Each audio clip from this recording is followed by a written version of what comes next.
Hola, hola, ¿qué tal? ¿Cómo están? Sean todos ustedes bienvenidos a Brujo X, porque recuerda que el hechizo más poderoso que existe es la imaginación. Yo soy Tebo X y te doy la bienvenida a el capítulo número 49. Ya, es el penúltimo capítulo de esta quinta temporada. Me da mucho gusto, como siempre, que estés aquí para acompañarme una vez más en tu podcast de literatura. Y como siempre te mando un abrazo fraterno y caluroso, esperando que te encuentres lo mejor posible y que puedas disfrutar de estas de las mejores historias que compartimos cada semana. Bueno, ya estamos llegando al final de la temporada, no lo puedo creer. La verdad es que se me ha pasado bastante rápido el tiempo, pero bueno, de modo, así es esto. Vamos a concluir ya, la próxima semana vamos a concluir ya la temporada y también me da gusto de, estamos ya en el capítulo número 49. Vaya, es un gran punto de esta actividad que estamos realizando todos los del equipo de Brujo X. Y pues nada más que agradecerles a todos. A mí que me toca hacer que hace uso de la voz y que se encarga de la parte de las historias, pero a todos los que, sobre todo a mis hermanas, que son las que se encargan del tema de la edición, de la publicidad y demás de difusión, más que agradecerles. Y como siempre, agradecerles a ustedes que se toman un tiempo, un momento para escucharme y compartirlo. Les agradezco muchísimo a todas las personas que han compartido este material, este esfuerzo, este trabajo que ha sido elaborar todo esto. Gracias a todos de verdad. Pero bueno, esta semana vamos a cambiar de país, porque ya saben que aquí siempre estamos moviéndonos en este gran planeta de historias. Y ahora vamos a regresar al continente americano vamos hacia la parte sur de nuestro continente y en específico nos vamos a ir al país de Perú, un país muy bello, como todos los países son bellos, tienen algo de belleza. Las personas de un país por lo general siempre dicen que su país es el más bonito porque les gusta mucho, ¿no? Y pues todos tienen la razón y a la vez no, ¿no? Pero sí, vamos a Perú, es un bello país ubicado en Sudamérica. Es el país que alguna vez fue la sede de los incas, una gran cultura que dominó la parte sur del continente, así como acá en territorios mesoamericanos tuvimos otras culturas. Igual allá en la ciudad de Cusco, donde todo comenzó, allá donde se fundaría el imperio inca, vamos a aquel país. Y para platicar acerca de este bello país, tenemos aquí preparadas estas historias. Tengo un cuento peruano que me gustó, lo leí y dije, claro que lo tenemos que llevar al canal. Y también encontré por ahí una historia de un hecho que se conmemora en Perú. Y como siempre me gusta tener temas de relación. Entonces quiero compartirles primero una pequeña historia antes previa al cuento. Y ya al final, como siempre saben, haremos las reflexiones. Y pues ustedes guardarán como siempre la mejor opinión, ¿sí? Entonces quisiera compartirles una pequeña historia de algo que desgraciadamente está pasando no solo en Perú, sino a nivel mundial. Es un tema fuerte, es un tema grave que debe de preocuparnos a todos, que tiene que ver con el aumento del terrorismo en el mundo. Según la ONU y otras organizaciones, el terrorismo está aumentando exponencialmente, lo que nos está llevando a niveles cada vez de mayor violencia y pues pone en riesgo toda la estabilidad mundial, ¿sí? Pero a lo mejor ustedes me dirán, bueno, ¿y qué cosa es el terrorismo? Porque hemos escuchado mucho a lo mejor esa palabra en los medios y decirla por algunos políticos, pero exactamente a qué se refiere el terrorismo. ¿Cuándo estoy viendo un acto terrorista y cuándo no? Bueno, de acuerdo con la ONU, el terrorismo dice que implica la intimidación o la coerción de poblaciones o gobiernos mediante la amenaza o la violencia. Esto puede resultar en la muerte, lesiones graves o la toma de rehenes. Entonces, si ocurre una de esas situaciones, estamos ante un acto de terrorismo. Desgraciadamente, en la gran mayoría de los casos, las víctimas fatales por los actos terroristas son muchas, en comparación con las personas que logran ser rescatadas. Esta semana vamos a conocer la historia de un secuestro masivo realizado por terroristas en Perú.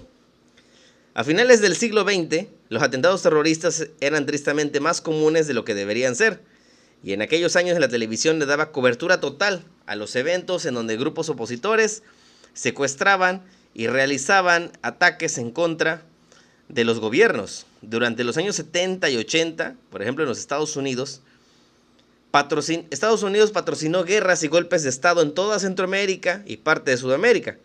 Usaba grupos terroristas para desestabilizar países. Muchas veces no lograban resistir el empuje de esos ataques. Pero ¿qué hacía Estados Unidos después de con los terroristas después de lograr el objetivo? Nada.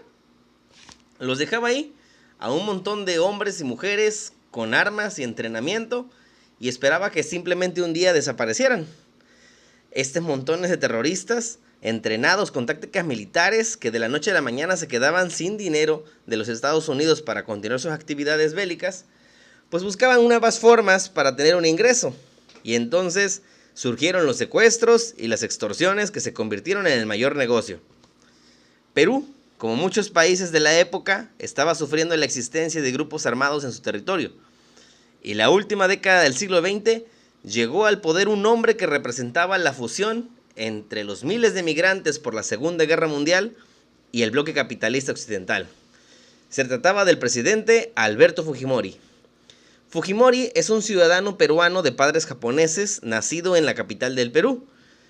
Fujimori llegó al poder con un país sumido en la pobreza y el caos por la inseguridad y la corrupción. Desde que llegó al poder comenzó a combatir a los grupos armados en el país, y con la pacificación llegó el desarrollo económico, en donde el principal país que estaba invirtiendo era nada más y menos que Japón. La alianza entre Japón y Perú lograba que ambas naciones continuaran desarrollándose, lo que no le agradaba del todo a la superpotencia en este lado del continente, es decir, Estados Unidos. Los japoneses no acostumbran celebrar la Navidad, porque en su país el cristianismo no es popular, pero es una fiesta que celebran los japoneses igualmente en diciembre, porque ese coincide con el cumpleaños de su emperador. Así que para el cumpleaños del emperador, en diciembre de 1996, el embajador de Perú organizó una gran fiesta en la embajada, donde estarían presentes políticos, empresarios y las demás personas importantes de los gobiernos de Perú y Japón.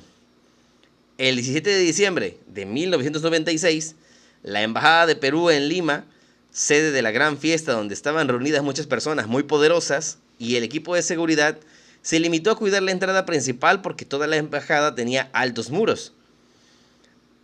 A las 8 de la noche con 19 minutos, una fuerte explosión en uno de los muros interrumpió la fiesta que se desarrollaba en los jardines de la embajada.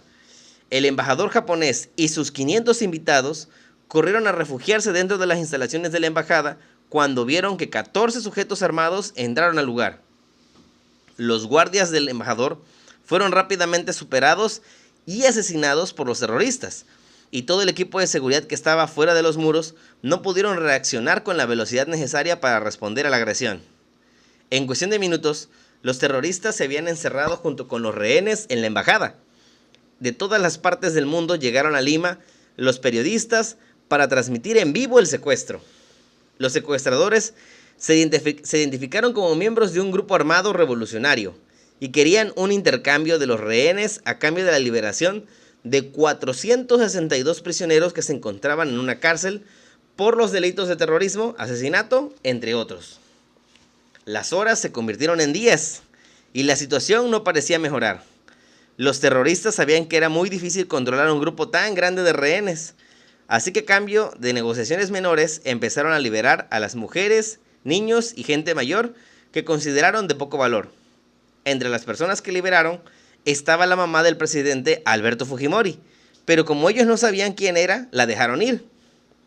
Poco a poco, el grupo de 500 se redujo a solo 72 rehenes, pero después parecía que la negociación se había estancado, y los días y semanas que pasaron después hacían que la situación fuera cada vez más crítica, por lo que el presidente Fujimori ordenó al ejército y a la marina preparar un equipo para el rescate de los rehenes. Se preparó la operación Chavín de Huántar para poder entrenar a los miembros de las fuerzas especiales que llevarían a cabo esta operación. Construyeron una réplica exacta de la embajada dentro de las instalaciones de la escuela militar. Mientras se preparaban para la misión de rescate, el gobierno contrató a un equipo de mineros expertos y por medio de un terreno cercano a la embajada, comenzaron a realizar una serie de túneles que los llevaría al dentro de las instalaciones. Para ocultar el ruido de los camiones que sacaban tierra y de los mineros trabajando, el gobierno hacía que pasaran cerca de la embajada servicios de anuncios y bandas marchando. Ponían música con bocinas y de todo para ocultar el movimiento. Finalmente, el 22 de abril de 1997, a las 3 de la tarde con 23 minutos, una explosión colapsó el suelo principal de la embajada, matando a 6 de los terroristas, que marcó el inicio del ataque coordinado de las fuerzas especiales para salvar a los 72 rehenes. En menos de 60 segundos, los 148 miembros del comando especial entraron y comenzaron a luchar con los terroristas. Los soldados le pidieron a los rehenes que no se levantaran mientras duraba el combate. Pero como siempre, gente que entra en pánico y sale corriendo, y algunos empezaron a correr. Uno de los terroristas empezó a abrir fuego en contra de los rehenes y le dio a uno en una pierna. Los 2 soldados se ofrecieron como escudos humanos y se atravesaron en el viaje de las balas para proteger a los rehenes, hasta que finalmente sus demás compañeros lograron abatir al último terrorista. Los 14 terroristas fueron asesinados y también murieron los 2 soldados que sacrificaron su vida para proteger a los demás rehenes. El rehén que fue herido de bala en la pierna murió desangrado. Al revisar a los miembros del grupo terrorista, encontraron que todo su equipo era de fabricación estadounidense e israelí, y que varios de ellos habían formado parte de grupos guerrilleros entrenados por la CIA para misiones en Centroamérica. Una extraña coincidencia, ¿no creen? En la actualidad se sigue recordando el heroísmo y el ingenio de todos los que participaron en rescatar a las personas que estuvieron secuestradas durante 4 meses y 5 días. Porque al liberarlas, no solo salvaron a los que estaban privados de la libertad, sino también a sus familias, que tuvieron que vivir ese infierno de no saber si volverían a ver con vida a sus familiares. Bueno, este es un hecho que tiene los 2 ángulos, ¿no? Desgraciadamente, una fiesta se convirtió en una noche de terror. Personas que estaban en una convivencia tranquilamente, de repente llega este comando armado, interrumpen la fiesta y lo secuestran, ¿no? Es una situación muy crítica que desgraciadamente pasa y sigue pasando en muchos países alrededor del mundo. En este caso, el gobierno fue negociando para lograr recuperar con vida a todos los prisioneros. De los 500 originalmente, se quedaron con 72. Y ahí se estancaron, ahí se quedaron. ¿Y qué haces, no? Esto ya no tiene para dónde, ya no podemos seguir avanzando. Y entonces tomas la decisión de entrar. Pero había que entrar y abrumar al enemigo, ¿no? Entonces, se organiza todo este plan, pero como siempre hay cosas que salen de tu plan, porque tú puedes tratar de pensar en cómo van a actuar las personas, pero siempre habrá personas que se salen de lo planeado. Y bueno, dentro de los males, el menos, ¿no? Y desgraciadamente tuvieron que vivir este episodio que ocasionó la pérdida de un rehén y de 2 soldados que entraron a rescatarlos. Más las personas que se perdieron antes, ¿no? Pero terrible hecho en una situación muy, muy difícil que atravesó en aquellos años el Perú. Y bueno, es una situación que quería comentar nada más ahí como anécdota y que a la fecha se sigue recordando ese momento que pasó allá en el Perú. Yo hace tiempo tomé clases, yo tomé una clase de certificación para el nivel A1 de francés y tuve una compañera que era del Perú, a la que mando un fuerte saludo. Ella se encuentra en París, está allá trabajando. Y y pues quiero mandar un saludo. En general, el pueblo del Perú, como toda Latinoamérica, vivimos en estabilidad.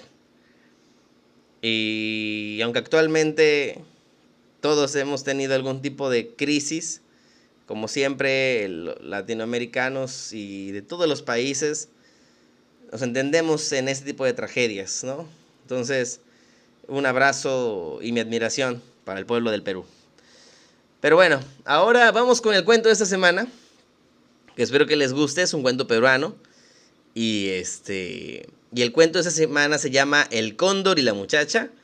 Obviamente teníamos que hablar de un cóndor, el ave más grande que vuela, el ave más que vuela, sí, porque van a decir, no, oye, la avestruz es más grande, el avestruz no vuela, ¿sí? Bueno, el ave que vuela más grande, el cóndor andino, un ave enorme, hermosa, que domina los cielos de los Andes. Y pues obviamente si estábamos hablando de este bello país, íbamos a hablar de un cóndor. Y bueno, el cuento de esta semana se llama El cóndor y la muchacha.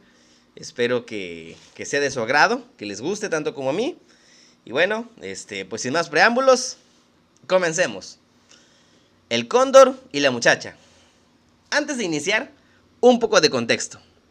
Perú es uno de los países que dentro de su territorio tienen la cordillera de los Andes, que es la más larga del mundo. Es un muro de montañas que recorren desde Colombia, Ecuador, Perú, hasta el sur de Chile, con una longitud de 8.500 kilómetros aproximadamente. ¿Qué tan extenso es eso? Bueno, para que tengas una referencia, México tiene una longitud de 3.200 kilómetros y los Andes son 8.500. Así que imagina el tamaño. El cóndor de los Andes es el ave voladora más grande del mundo. Mide hasta 1,30 m de alto y sus alas extendidas pueden llegar hasta los 3 metros de largo. Pero bueno, ya basta de datos y regresemos al cuento. Hace mucho tiempo vivía una muchacha muy joven que vivía con su padre en una cabaña en un valle junto a las montañas de los Andes. El señor vivía con su hija y todos los días recorrían su rancho y producían alimentos y vivían tranquilamente en su propiedad. La muchacha había sembrado un hermoso jardín en los alrededores de la casa, y todos los días llegaban las mariposas y las abejas hasta su hogar. El señor siempre le trataba de enseñar a su hija la importancia del trabajo, y que en el futuro ella podría tener una buena vida con un trabajo honesto y ser feliz. Un día, un muchacho muy guapo y bien vestido comenzó a rondar cerca del rancho y aprovechó para platicar con la joven. Todos los días el joven iba a ver a la muchacha y le platicaba de que ella era una mujer muy bonita y que no tenía que trabajar, que lo mejor sería que se fuera con él y que nunca le faltaría nada. Finalmente, la joven decidió acompañarlo a la montaña y se escapó de su casa para irse con él. El joven le dijo que lo ayudara a levantarlo y entonces el joven se convirtió en un cóndor. El cóndor la tomó entre sus garras y emprendió el vuelo y se la llevó lejos de su casa a lo alto de una montaña. El tiempo pasó. La joven no podía regresar a su casa. Él ya no se lo permitía. La joven se embarazó y tuvo un hijo. Ella le pedía por favor que la dejara salir, pero el cóndor nunca la dejaba salir de la casa. Ella tenía muchas ganas de ver a su padre, porque ya había pasado mucho tiempo sin saber de él. Desde que la joven había dejado su casa, su padre no había dejado de buscarla ni un solo día, pero nadie había podido ayudarlo.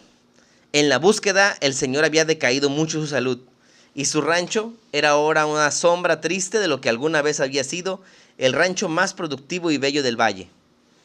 La vida de la joven con el cóndor era infeliz, y un día el cóndor, que no estaba, aprovechó para platicar la muchacha con un colibrí que llegó hasta la casa, que tenía ahora muchas flores alrededor. El colibrí le dijo que la ayudaría si ella a cambio le dejaba vivir en un jardín en el rancho, y ella aceptó. El colibrí viajó hasta la casa de su padre y le contó al señor dónde estaba su hija, y le explicó que ir a rescatar a su hija era un viaje muy peligroso y que necesitaban además un burro viejo y 2 sapos.